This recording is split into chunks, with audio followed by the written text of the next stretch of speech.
The 2025 Dan Barber Memorial Scholar is Meg Quint, who has a bachelor's degree in biochemistry from Hobart and William Smith Colleges and is finishing their second year at Stanford Medical School. As an undergraduate, Meg was actively involved in the LGBTQ+ student group and worked at the LGBTQ+ Student Center. As a summer fellow with the One Love Foundation, they created its first workshop educating LGBTQ+ youth on relationship violence, which was deployed nationally. They also worked with the National Medical Student Pride Alliance to set up the first LGBTQ+ focused pre-med mentorship program, pairing undergrad students with medical student mentors. After college, Meg worked at Fenway Health as a research assistant on HIV prevention studies to improve trans youth ability to take PrEP daily and alternative methods for PrEP administration. They also worked at Brigham and Women's Hospital, focusing on transgender and gender-diverse health and gender-affirming care research, which they've continued in medical school. They are also working to improve intersex health curriculum. Outside of med school, Meg helps provide sexual health services in San Francisco and co-founded Stanford Homeless Outreach Initiative.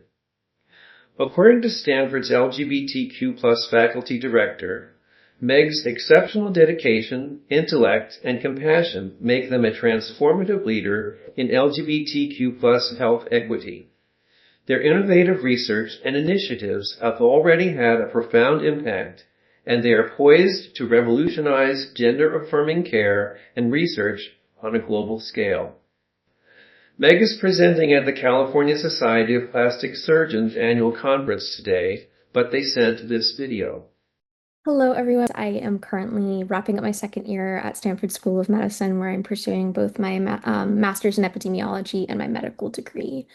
I am so sorry that I cannot be there in person with you all today to truly offer my gratitude and thanks from the bottom of my heart in the personal way that I had hoped to. But I do hope that you can forgive me because I am doing equality-related work. I am, at the time of you viewing this video, up in Napa presenting research on gender-affirming surgery at the California Society for Plastic Surgeons, which there is very rarely gender-affirming surgery represented at that conference. So I'm excited to be able to do that. What I would like to say in my thank you is that this scholarship chips away at the very, very high loan burden that us medical students take on to be able to offer care. And a lot of us LGBT folks, including myself, planning on offering care to LGBT folks. And that representation in medicine is now more than ever needed.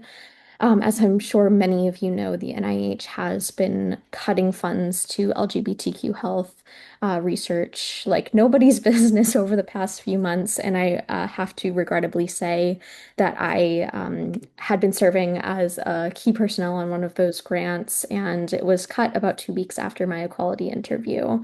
And that means two things. First is that um, I am taking an unexpected financial hit that was truly unexpected, and the Equality Scholarship makes up for the loss of those finances and more. So I'm really grateful and honored to be able to not have to think as much about that and be able to support my colleagues who are taking more of a financial hit. But two, it also means that there is so much research that will never hit the body of literature, and there is just going to be a significant reduction in the knowledge base that we are able to offer in the research world about LGBTQ health. The study that I was most frequently working on was the first study to be run by intersex people that was funded by the NIH about intersex people. While I'm not intersex, I am very close with this community and have been working with this community for an exceptionally long time. And it had been a 5-year labor of love to get this NIH grant by laying the foundation of information through smaller studies.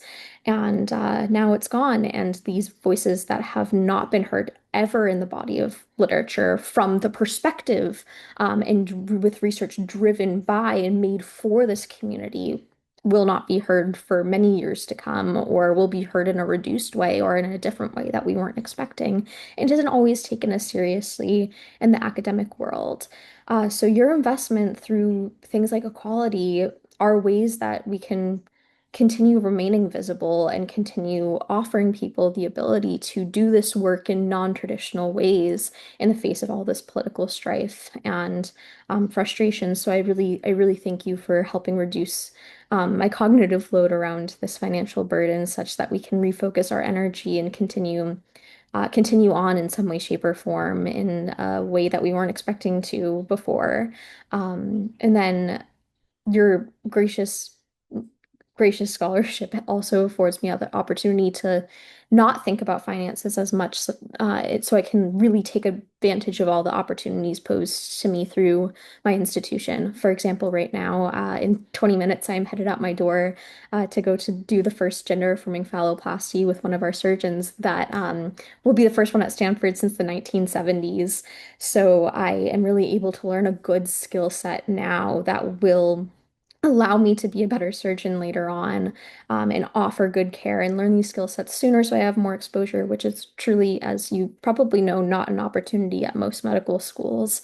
So this scholarship just means the world from the place of being able to focus my energy on what I need to focus my energy on. Um, so I can be the best physician that I can be later in life, and offer this life-saving, life-changing care. But to just continue to say that there are organizations that are investing in LGBTQ young folks, such that we remain visible and remain able to learn and do the good work in face of all of the funding cuts that are currently existing. So I would be happy to give back to equality in any way, shape, or form. Thank you so much again, and I hope you all have a wonderful day together.